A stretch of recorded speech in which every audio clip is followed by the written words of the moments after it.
Bonjour. Hey. Salut, comment ça va? J'espère que vous allez bien. Aujourd'hui, ça fait longtemps que je parlais avec un petit tuto là. Faire un petit tuto parce qu'en fait, j'ai essayé de vous raconter l'histoire comme ça, brute, mais c'était trop honteux. Mais vraiment, il faut que je vous raconte comment on m'a volé ma dignité à l'hôpital de Bucarest. Oh là là là là là là. D'abord, je veux juste vous introduire avec une petite vidéo que j'ai filmée. Hello. Là, je suis à l'aéroport. J'ai raté mon vol. En fait, mon train il arrive à 5h55 à la gare de Bucarest. Et à 5h50, t'avais le train pour aller à Autopen. Mais en fait, dans tous les cas, j'aurais raté parce que l'avion est à 7h05. Et moi, je suis arrivée ici, il était 6h30. Ils avaient déjà fermé le checking. Du coup, sauf que j'ai mon bagage là. Et du coup, il y avait. En fait, oui, c'était l'embarquement. Du coup, c'était le bon temps pour l'embarquement. Sauf que je ne peux pas passer avec la grosse valise. Du coup, je me suis assise et tout. Je commence à faire non, non, non, non, c'est pas vrai. De toute façon, j'étais pas choquée. Hein. À l'aller aussi en septembre, là, j'ai raté l'avion et tout. Donc, bon, c'est pas grave. Et du coup, voilà. Du coup, j'ai été sur le site de Blue Air et tout. Genre, comme j'ai pris le plus cher, je me suis dit peut-être que je peux annuler au dernier moment, tu vois. Je suis allée sur le site et là, je vois que je peux changer mon billet. Du coup, j'ai pris pour le 17. Donc là, normalement, ça me laisse le temps pour aller à Timișoara, Oradea et Baia Mare. J'espère que j'aurai le temps. Parce que je sais pas où je vais laisser mes affaires en fait, mais j'ai des contacts là. Il y a Diana, normalement, elle est à Bucarest et tout. Et peut-être qu'elle pourra bien me garder mes valises. Donc les 3 jours là que moi je vadrouille. Et sinon, dans un hostel. Parce que une fois j'ai pris un hostel et il était hyper bien, tu vois. Donc voilà. J'essaye de trouver des Airbnb. J'en trouve un, donc c'est une chambre dans un appartement partagé. C'est très important pour la suite de l'histoire. Je prends le Airbnb, je le trouve. Je prends Uber, voilà, j'arrive, tout ça. Carrément, j'arrive devant l'immeuble, je sais même pas où c'est, tu vois. Genre, j'appelle le mec, je dis ouais, mais c'est où et tout, etc. Si je savais, c'était un signe, ça. Ah non, pas du tout, heureusement. Et du coup, le mec, il est francophone parce qu'il était de Tunisie, je crois. Et genre, il sort avec une Allemande et tout. Et l'Allemande, elle fait ses études en Roumanie. Et je crois que lui, il l'a suivi, genre, par amour, quoi. Oh, couple love. Et en gros, du coup, j'arrive. Et en fait, comme j'avais pas dormi dans le train, etc., j'avais pas dormi du coup pendant la nuit. Donc, j'ai dormi directement quand je suis arrivée. Et c'était la période où je revenais, en fait, des Balkans. Et donc, je mangeais grave pas, en fait. J'étais toute maigrichonne, là. Bref. Ce temps-là, en tout cas, je mangeais pas. Du coup, la nuit, je me suis réveillée et tout. Il était 23h. Et là, j'ai hésité à commander à Grail. Je me suis dit, est-ce que je commande ou est-ce que j'attends demain? J'ai regardé par curiosité sur Takeaway et j'ai vu qu'il y avait encore beaucoup de magasins ouverts, dont les restaurants libanais. Ça, c'est un truc que je kiffe, la bouffe libanaise à Buka et tout. C'est vraiment trop, trop bon. Le mec qui a livré, genre, je l'ai fait attendre 30 minutes. Parce que en fait j'avais donné la mauvaise adresse et je pouvais plus changer l'adresse et en fait j'avais pas de numéro de téléphone pour qu'il m'appelle. Donc du coup je regardais son tu sais t'as le GPS en gros du livreur et je regardais ça, que je le surveillais et à chaque fois j'arrivais pas à savoir s'il était arrivé. À l'heure qui était prévue, je suis descendue pour voir s'il était là et carrément il m'a dit ouais mais c'est toi pour le truc. J'ai dit ouais, il m'a dit non mais ça fait 30 minutes, je te cherche et tout, parce que tu m'as dit ça, mais j'arrive pas à trouver le nom de la rue. Et en plus, t'as commandé pour cher, c'est pour ça que je suis pas rentrée, mais voilà quoi. Après, je dis ouais, excusez-moi et tout. Je m'excuse de ouf et tout. Moi, j'aime trop faire ça de toute façon. J'aime trop faire des conneries. Après, je suis là, non, pardon. Je crois que c'est encore plus chiant que je m'excuse parce qu'en fait, c'est trop chiant ce que je fais. Et ça, c'est pas la première fois que je le fais et ce sera sûrement pas la dernière fois. J'avais tellement faim, j'ai sauté sur la bouffe. Hein. J'ai sauté, j'ai sauté sur la graille et tout. Et j'ai même pas tout graille. Je crois qu'en fait, j'avais commandé 3 trucs, 3 repas. Et j'avais même pas mangé la moitié du premier. En fait, j'avais pioché un peu partout. Et j'étais arrêtée sur des merguez, je crois. C'est les merguez que j'avais kiffé le plus. J'ai graille.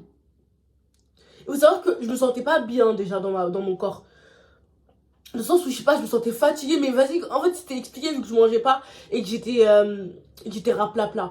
Donc la nuit, après avoir mangé, j'avais des douleurs abdominales et pour moi c'était à cause de de la fatigue ou des trucs comme ça où c'est juste ça allait passer mais je vois toute la nuit ça passe pas Et vas-y, je trouve ça bizarre. Et je sais que je me lève, genre je vois le jour se lever, tout ça. Je dors pas et j'essaye tant bien que mal de me rendormir, ce que je parviens à faire des heures après.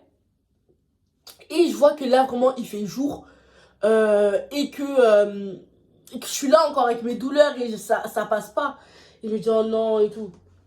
Et là, je me dis, bon, Nana, tu sais quoi, je sais pas, il est quelle heure, mais essaie de te rendre. Parce qu'en fait, là, je suis dans une période où j'arrive pas à m'endormir sans vidéo, tu vois. S'il y a pas une vidéo genre de true crime, bah, j'arrive pas à m'endormir, tu vois. Et bref. Et mais attends, comment j'ai prié ce jour-là?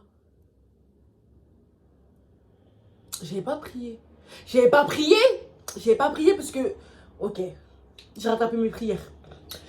En mode, je me suis dit, bon, vas-y, dors un peu. Et là, vraiment, genre, je me suis levée par des douleurs, ça faisait vraiment trop mal. Et je dis, et en fait, je suis partie vomir et le mec, il m'a entendu. Et il me dit, ouais, qu'est-ce que t'as? Je dis, bah, je sais pas et tout.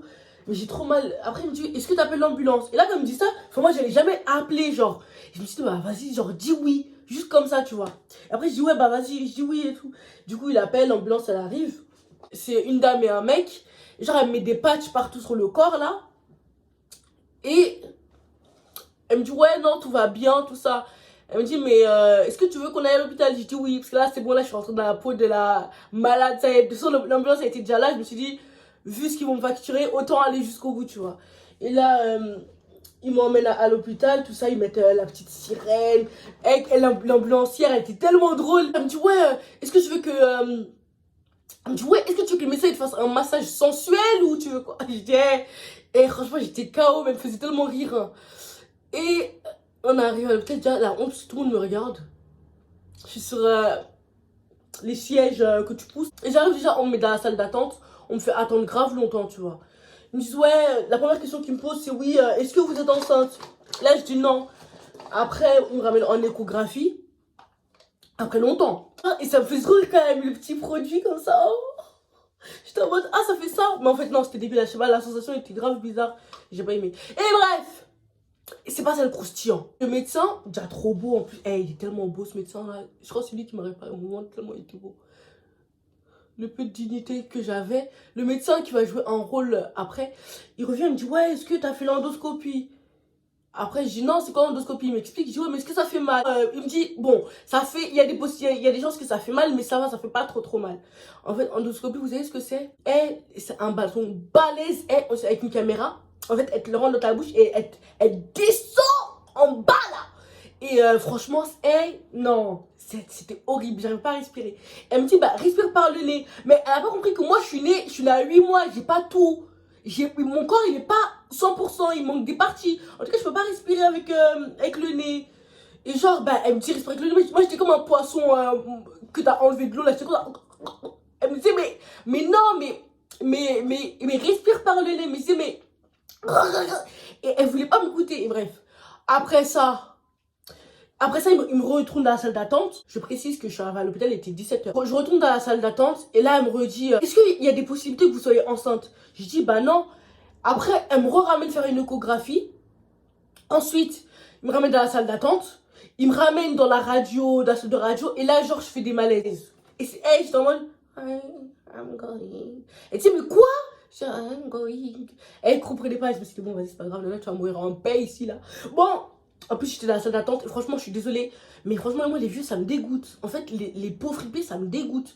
Et bref, j'étais qu'avec des vieux, j'ai envie de vomir. Il y a des vieux qui faisaient des bruits bizarres. Franchement, j'étais de... Oh purée, franchement, ça m'a dégoûté. Et bref, après tout ce qui est endoscopie et tout, il trouve rien. Et genre, il me dit, mais pourquoi vous avez de l'anémie? Je dis, bah, je sais pas. Il me dit, vous savez pas que vous avez de l'anémie? Je dis, non, je sais pas. Il me dit, ah, bah, vous avez une anémie sévère. Il va falloir tenter de connaître la source de l'anémie parce que c'est inquiétant. Et il me dit, ouais, est-ce que vous mangez bien ces derniers temps, blablabla. Je dis, ouais, non, pas trop et tout. Il me dit, ah, ok, donc c'est sûrement ça. Il part. Là, c'est là le moment, là. Après, il part. Et on revient, genre. Et franchement, j'ai plus la notion du temps. Mais bon, je sais plus. En tout cas, je suis sortie de l'hôpital, il était 4h du matin. Et genre, il revient me voir, il me dit, oui, madame, en fait, là, vous avez de l'anémie sévère, comme je vous l'ai dit. Et du coup, pour tenter de connaître la cause, il va falloir que je mette un doigt. Il va falloir que... Bon, là, je vais pas dire, je vais l'écrire parce que ma cousine, elle a dit que si je dis ça sur YouTube, bah, elle aura honte de moi. Donc, du coup, je vais pas le dire, mais je vais l'écrire. Et voilà. Il me dit, ouais, il me dit... Là, tu touches à ma sensibilité. Tu touches à ma sensibilité. Et après, il me dit, est-ce que vous êtes d'accord pour que je... Quelle humiliation! Quelle humiliation! Après, je dis oui. J'étais dans la salle d'attente avec tous les vieux dégueulasses, là. Et genre, il y avait un rideau. Quelle humiliation! Nous sommes humiliés! Quelle humiliation! Décide. Et c'est derrière ce rideau que j'ai perdu toute ma dignité. De toute façon, j'aimais pas beaucoup, mais bon, le peu que j'avais, il aurait pu me le laisser, quoi. Et du coup, c'est la patiente à côté de moi qui tient le rideau et tout. Et il fait ce qu'il a à faire. Oh my God, what is that? Oh my God, what is that? En fait, j'étais tellement mal à l'aise que moi, pendant ce moment-là, j'étais en train de regarder une vidéo téléchargée sur mon téléphone, une vidéo YouTube, je sais plus la vidéo. Dis-moi, la marchandise, tu l'as? Je me suis juré de ne plus jamais vivre une humiliation pareille. J'allais faire le nécessaire pour plus que ça survienne. Après ce court moment, j'étais dépassée par les événements. Vraiment, bref, on m'a fait attendre très longtemps. Je me suis dit, ah ouais, là c'est mort. Toutes les analyses qu'on m'a faites, je payais grave de l'argent. Et au final, j'ai rien payé, pas un sou. Je sais pas pourquoi les Français ils payent pas à l'hôpital. Parce qu'il y a une autre fille aussi qui s'est fait une entorse. Ils l'ont bichoutée. Elle a rien payé. Et moi non plus, j'ai rien payé ce jour-là. Rien. Alors que j'ai même pas montré ma carte d'assurance européenne ou quoi. J'ai rien montré. Et bref. Et après ça, genre, j'étais pas bien. En plus, c'était le médecin, le BG, qui m'a fait ça. Putain, j'avais tellement le seum. Genre, enfin, de toute façon, avec ma dégaine que j'avais ce jour-là.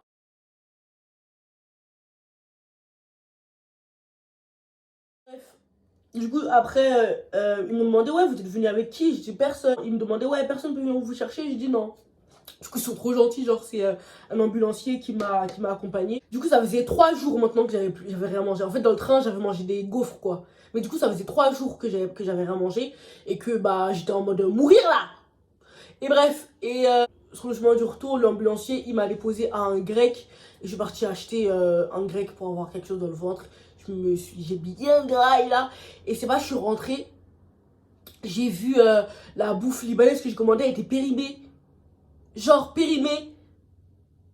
Je me suis dit, mais en fait, je me suis fait intoxiquer, mon gars. Du coup, là, c'est bon, les Libanais, moi, j'ai fini, en fait. Là, c'est bon, j'ai eu ma dose, là. J'allais mourir pour rien. Et bref, du coup, là, faut pas que je néglige ma santé, parce que quand même, j'ai grave de la chance d'avoir la CMUC. Il faut savoir que ma cousine, la Lorraine, là, avec ma soeur, elle faisait que de se moquer de moi et de dire que je me suis fait fourrer. Il m'appelait la fourrée. Seigneur, jusqu'à quand? Jusqu'à quand, Tata Nzambé? Jusqu'à quand? Petit fourré, petit four. J'en avais marre. J'en avais marre. Franchement, personne peut comprendre la vie que je vis. I'm traumatized, actually. Yo no perdono a nadie. Hija mía, eso está muy Es feo. lo que hay. Los que me han hecho daño realmente me han hecho mucho daño. Et voilà, je suis, voilà, la fourrée. Je fais ce petit maquillage. Là, je vais gérer peut-être mon petit crush de la fac, là. Franchement, non, par contre, j'ai un problème. Il faut que j'arrête de crush mes profs. Parce qu'en fait, non, là, non, mais par non, là, je parle sérieux. Là, ça commence à devenir une maladie, en fait. Parce qu'il y a pas tous les ans, vous savez, il y a un prof qui me faisait tellement la misère que après je l'ai aimé. Purée. Non, faut que j'arrête de crush mes profs parce que là, ça va pas le faire. Non, vraiment, là, je parle sérieux. Gros, ressaisis-toi. Il y a pas à faire ça. Purée, non, mais non, j'ai pas envie de dire parce qu'imagine ma fac qui tombe sur ma vidéo. Parce qu'il y a, mon gars, il y a un prof là. Non, vas-y, je vais pas dire. Si les gens de ma fac qui tombent sur ma vidéo, je sais pas comment je vais régler cette situation, mais ça va pas le faire. Quoi qu'il en soit, whatever it is, this video is the end.